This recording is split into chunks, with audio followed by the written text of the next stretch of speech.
સુરત મનપા સંચાલિત નગર પ્રાથમિક શિક્ષણ સમિતિને લાખોનો ચૂનો સિક્યુરિટી ગાર્ડના નામે ચાલતા કૌભાંડનો પર્દાફાશ થયો છે। સમિતિના ઇન્ચાર્જ શાસના અધિકારીએ કોન્ટ્રાક્ટ આપ્યો હતો અને શક્તિ સિક્યુરિટી ગાર્ડ અંગેનો વર્ક ઓર્ડર આપ્યો હતો।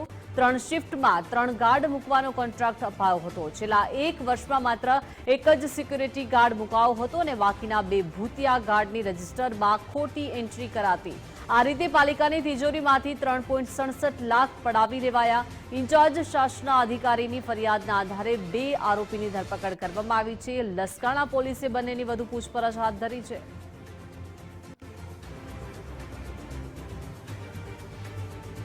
સુરત મહાનગરપાલિકા સંચાલિત નગર પ્રાથમિક શિક્ષણ સમિતિની શાળાઓમાં સિક્યુરિટી ગાર્ડ છે તે સુરક્ષા માટે રાખવામાં આવતા હોય છે, પરંતુ આ સિક્યુરિટી ગાર્ડના નામે મસ્ત મોટું કૌભાંડ કરવામાં આવ્યું હોવાનું તપાસમાં સામે આવ્યું છે, જ્યાં પાલિકાની તિજોરીને 3.67 લાખથી પણ વધુનો ચૂનો ચોપડવામાં આવ્યું છે।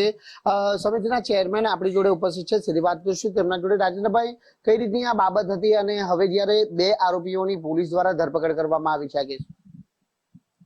કથોદરામાં આવેલી 385 નંબરની શાળામાં અમને એવી મૌખિક ફરિયાદ મળી હતી કે સિક્યુરિટી ગાર્ડ એક જ છે, અને ત્યાર પછી નિરીક્ષકો દ્વારા તપાસ કરવામાં આવી હતી તો હાજરી પત્રકની અંદર એક જ સિક્યુરિટી ગાર્ડની હાજરી પૂરવામાં આવી હતી અને એક જ સિક્યુરિટી ગાર્ડ 24 કલાક ત્યાં હતો। ત્યારબાદ ધ્યાનમાં આવતા રજિસ્ટરમાં પણ એક જ હાજરી હોવાને કારણે અને 3 વાઉચર બનાવીને ત્યાંના સુપરવાઇઝર કે એજન્સી દ્વારા આપણી નગર પ્રાથમિક શિક્ષણ સમિતિમાંથી પૈસા ચૂકવવામાં આવ્યા હતા।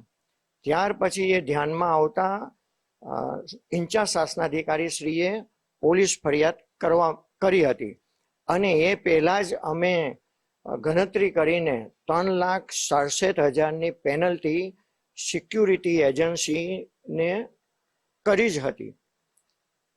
હવે ત્યાર પછી પોલીસ ફરિયાદ કરવામાં આવી, ત્યાર પછી પોલીસે તપાસ એની ચાલુ કરી છે અને એમાં જે પણ દોષિત હશે તેની સામે પોલીસ કાર્યવાહી કે બીજા દોષિત હશે તો એના પર પણ એક્શન લઈને કાર્યવાહી કરવામાં આવશે। રાજેન્દ્રભાઈ, આ તો પ્રથમ એક શાળા છે, આવી તો શહેરમાં ઘણી શાળાઓ છે સમિતિની। શું આવી શાળાઓની અંદર પણ આ પ્રકારની ગેરરીતિ ચાલતી હોવાની શક્યતા ખરી? આમાં આપણે કહી ના શકીએ કે ચાલતી હોય કે ના હોય।